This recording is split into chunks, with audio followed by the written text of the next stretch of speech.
Alors, on a déjà vu sur les postes précédents qu'on était dans cette tripartition de l'être, corps, âme, esprit. On a vu aussi comment l'aspect ethnologique, anthropologique venait questionner le rapport au corps, puisqu'on a aussi différents corps, on va le dire comme ça. Ce corps biologique, ce corps symbolique, ce corps du social. Et encore une fois, quand on dit tout, les formes de corps sont abordées ici, c'est pas par prétention, on essaie de voir peut-être le corps dans tous ses états. N'oublions pas la différence fondamentale entre le corps des biologiques et la représentation inconsciente du corps. C'est surtout, dans un premier temps, l'élève analyste, à travers les travaux de Françoise Dolto, notamment de Jacques Lacan et de Winnicott, sur l'image, la représentation du corps. C'est de ce corps biologique, dans cette représentation dans le miroir, que va se créer le corps du symbolique, ou le corps imaginaire. Parce que on oscille entre le corps du réel, ce corps pris dans la réalité, ce corps fantasmé. On voit dans certaines pathologies, celui que tout le monde connaît, l'anorexie, où une personne anorexique devant son miroir peut se trouver grosse ou gros, alors que dans son principe de réalité, le corps est au contraire très, très maigre.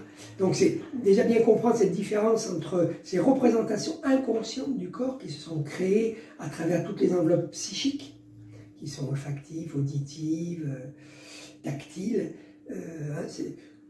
Comment on perçoit inconsciemment ce corps, puisque c'est quand même ce corps-là qui va venir somatiser. Quand vous entendez parler de psychosomatisation, c'est pas ce corps du réel, de la réalité qu'on vient somatiser, c'est ces représentations inconscientes prises dans des traces de fusion, d'effusion, d'abord avec la mère,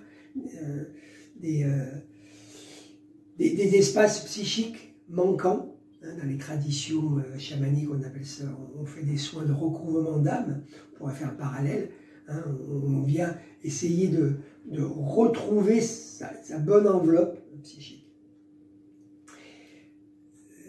J'allais dire, c'est un travail énormément travaillé par un psychanalyste qui s'appelle Didier Anzieux, donc bien entendu au sein de l'Institut, on travaille sur le moi peau, le moi pensant de Didier Anzieux.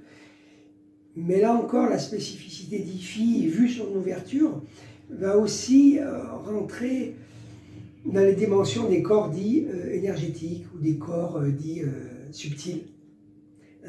Là encore, en se référant aux traditions où l'on parle de corps éthérique, de corps émotionnel, de corps mental et de corps dits spirituels. Alors, on pourrait être loin de la psychanalyse et en même temps, pour nous, on y est tout proche. Je pense notamment à un atelier que nous avions fait il n'y a pas si longtemps que ça, où comment penser le transfert. Alors bien entendu, le transfert purement freudien dans l'acceptation analytique, mais aussi ce transfert, je me réfère aussi à Winnicott. Winnicott passait beaucoup par son corps dans le transfert. Qu'est-ce qu'il ressent? Quelle douleur il ressent de l'autre à travers son propre corps? Et l'étendre aussi à qu'est-ce que c'est le transfert dans le corps éthérique, qu'est-ce que le transfert dans le corps émotionnel, qu'est-ce que le transfert dans le corps mental. Donc je vais m'arrêter là parce qu'on va rentrer après dans des choses très, très intéressantes mais qui prendront plus de temps et que nous aborderons sûrement dans d'autres postes.